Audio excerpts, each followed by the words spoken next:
Hai, masih bersama saya, Mr. Z bicara. Tentu saja bicara tentang kebenaran berdasarkan fakta, data, dan realita. Teman-teman, kita masih bahas tentang status Nikita Mirzani ya. Nikita Mirzani, kalau tidak salah ya, sudah ada seminggu berstatus tersangka sebagaimana yang diumumkan oleh pihak Polda Metro Jaya.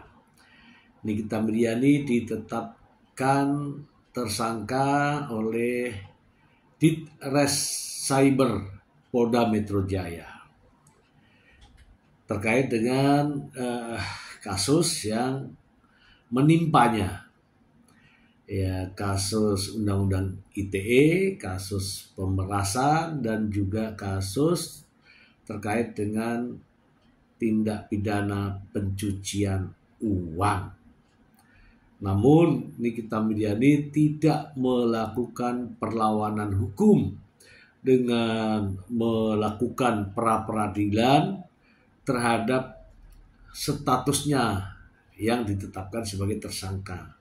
Artinya Nikita Mirzani akan menghadapi masalah hukum ini dengan memenuhi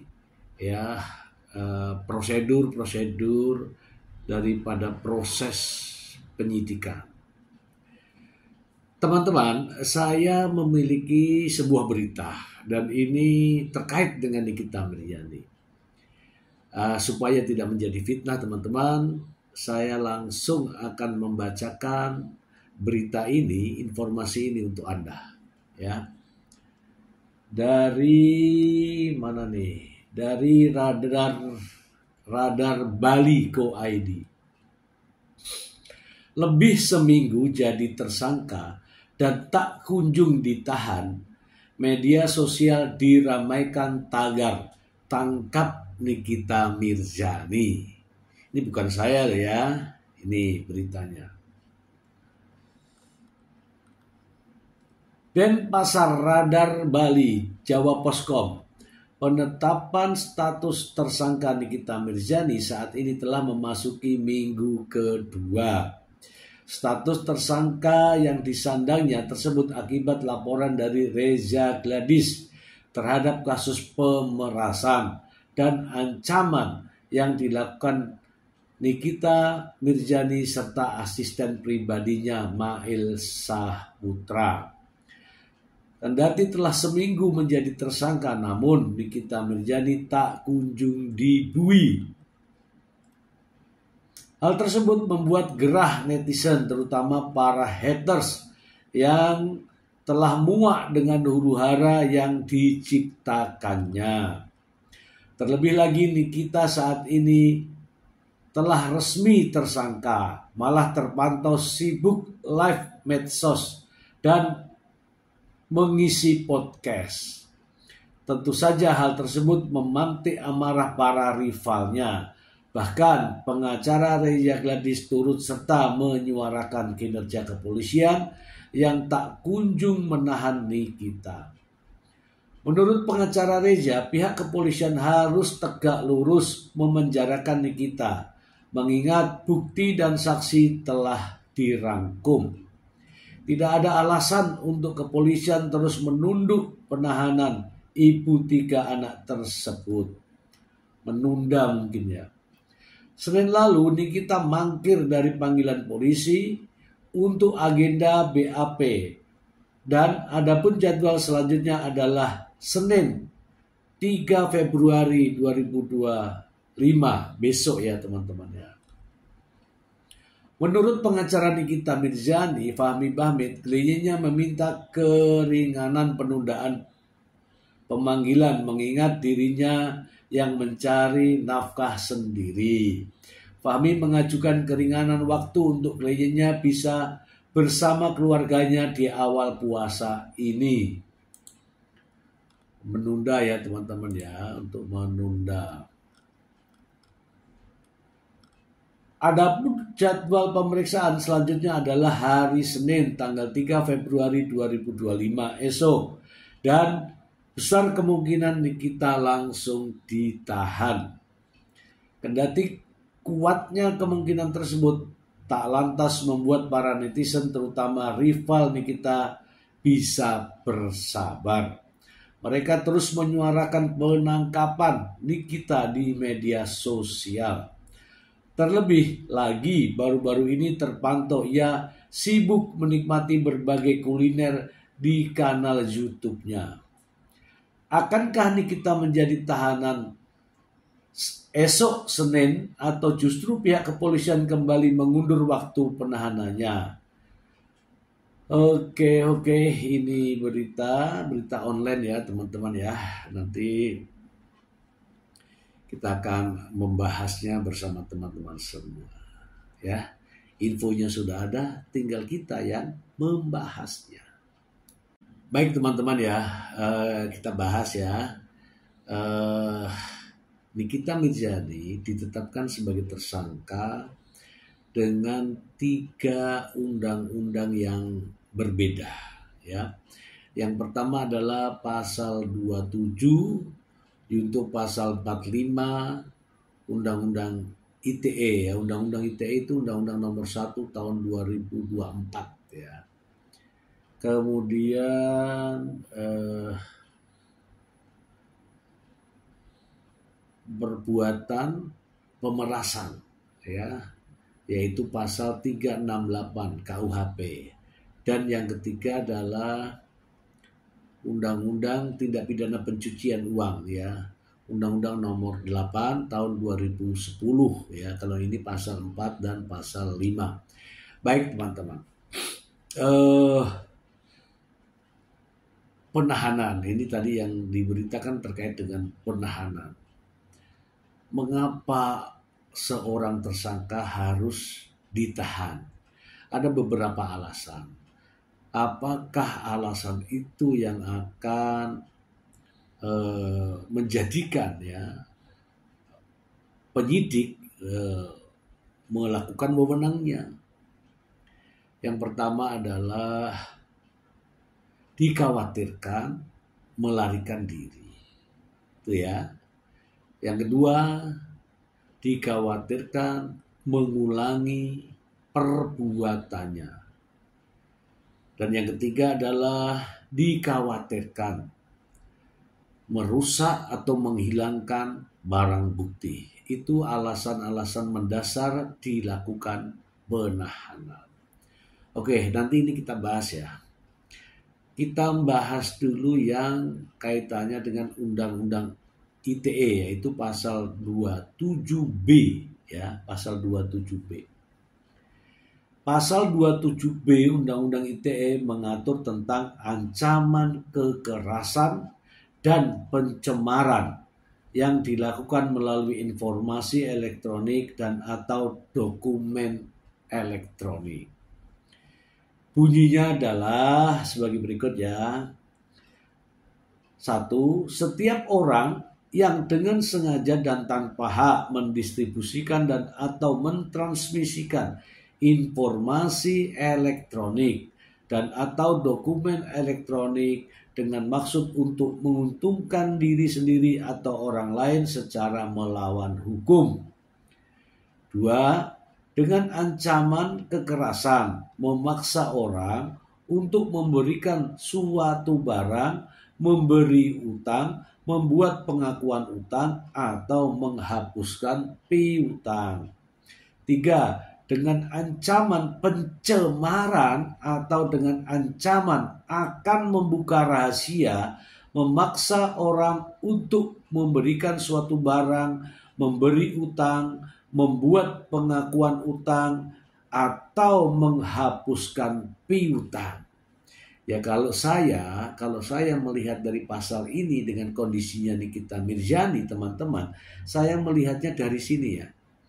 Dari bunyi yang ketiga, yaitu dengan ancaman pencemaran atau dengan ancaman akan membuka rahasia, memaksa orang untuk memberikan suatu barang. Nah, di sini kemungkinan besar Nikita Mirzani terjerat ya.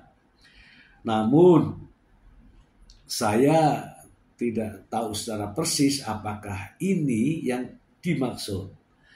Dalam undang-undang ini Nikita Mirzani diancam penjara maksimal 6 tahun dan denda maksimal 1 miliar rupiah. Ini terkait dengan pasal 27B. Ya. Bagaimana dengan pasal 45 ayat 10? Kita bacakan ya.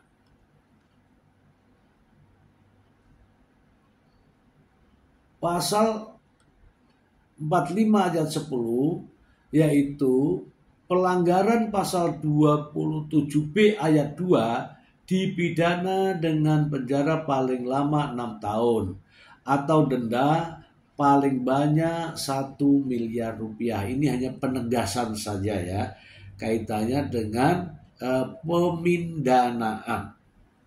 Oke, jadi kalau ada kata-kata pasal 27B dan pasal 45, artinya pasal 7B ini penjelasannya ada di pasal 45 ayat 10.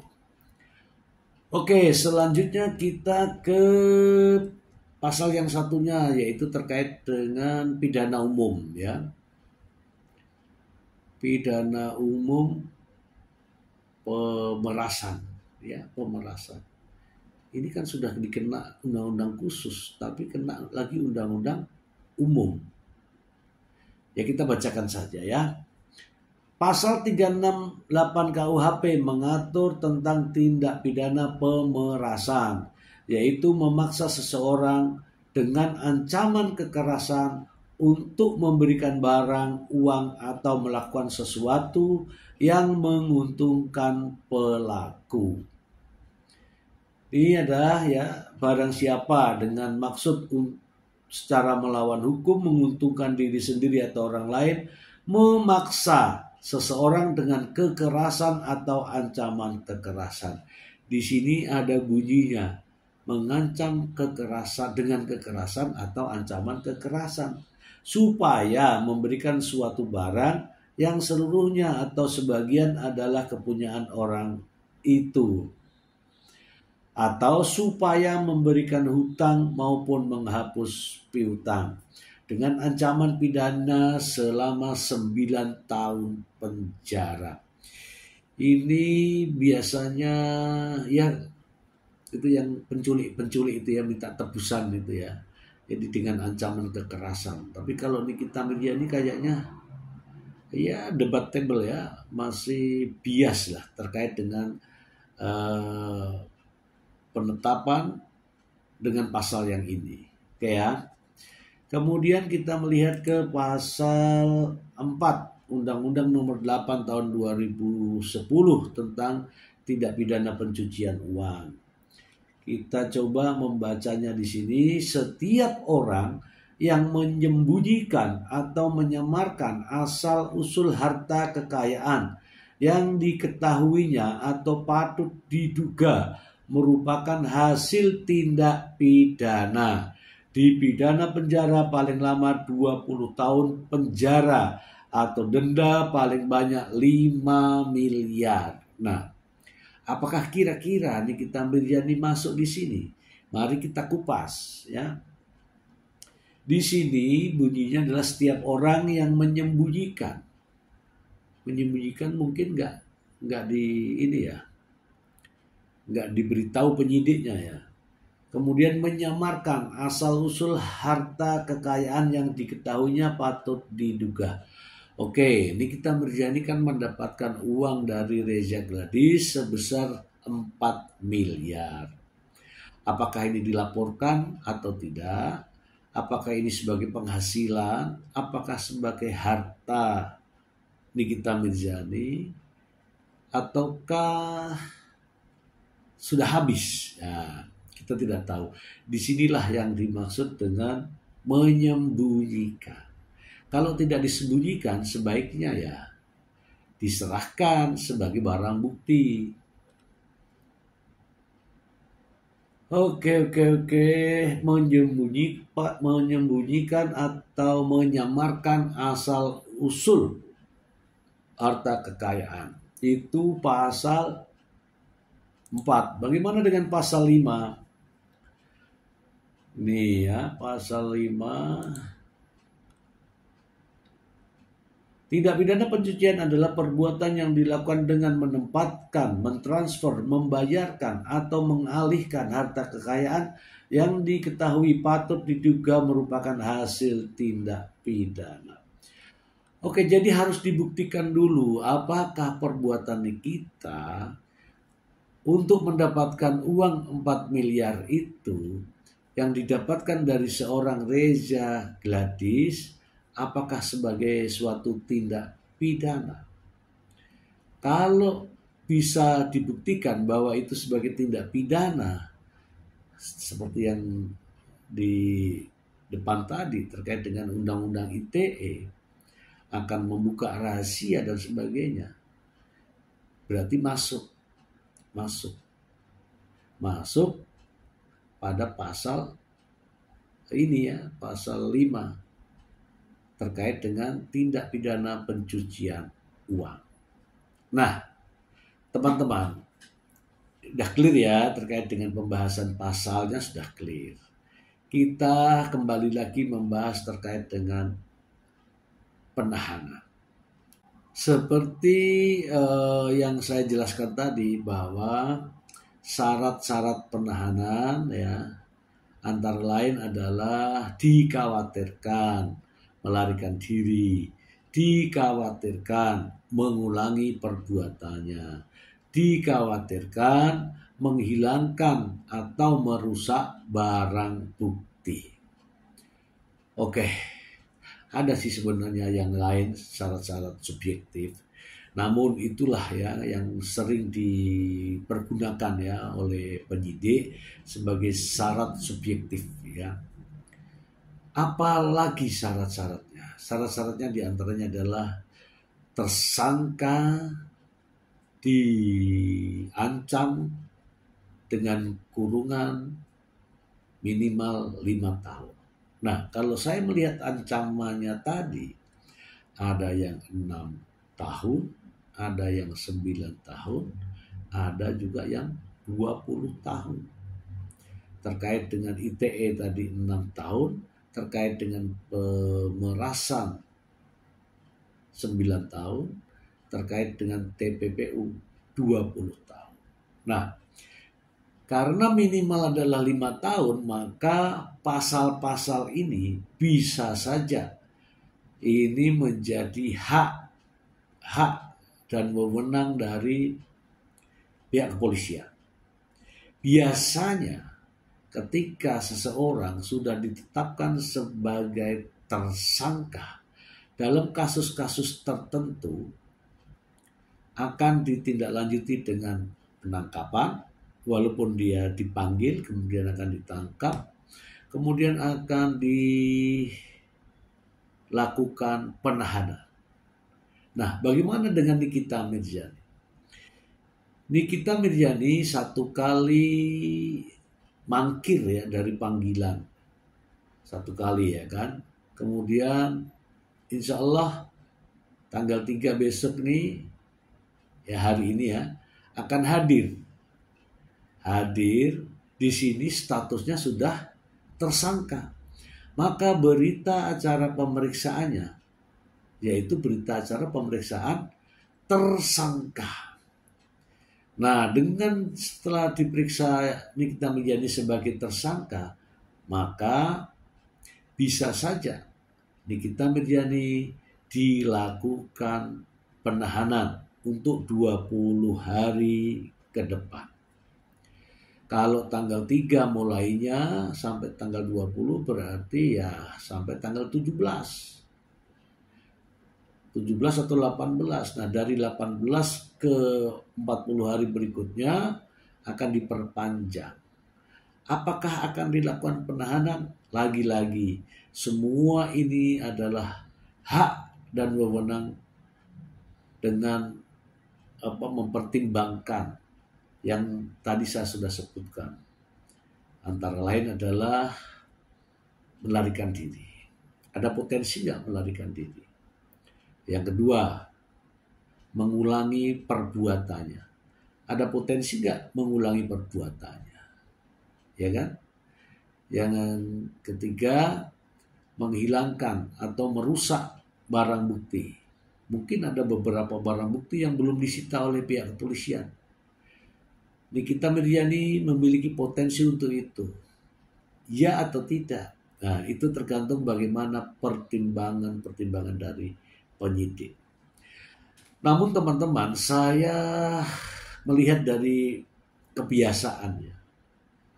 Kebiasaan itu kalau pasal-pasal seperti ini, persangkaannya dengan ancaman yang sampai 20 tahun ini, maka saya kok yakin penyidik akan melakukan penahanan. Benar atau tidak, ya kita lihat saja nanti. Tetapi dari kasus-kasus yang saya lihat terkait kasus semacam ini, penyidik akan melakukan penahanan. Ya, semoga saja teman-teman ya, apa yang saya sampaikan ini bisa menjadi pencerahan. Ingat ya, saya bukan membela Nikita Mirzani, saya juga bukan membenci Nikita Mirzani. Namun saya melihat dari proses hukum ya yang dihadapi oleh Nikita Mirzani. Semoga bermanfaat. Terima kasih.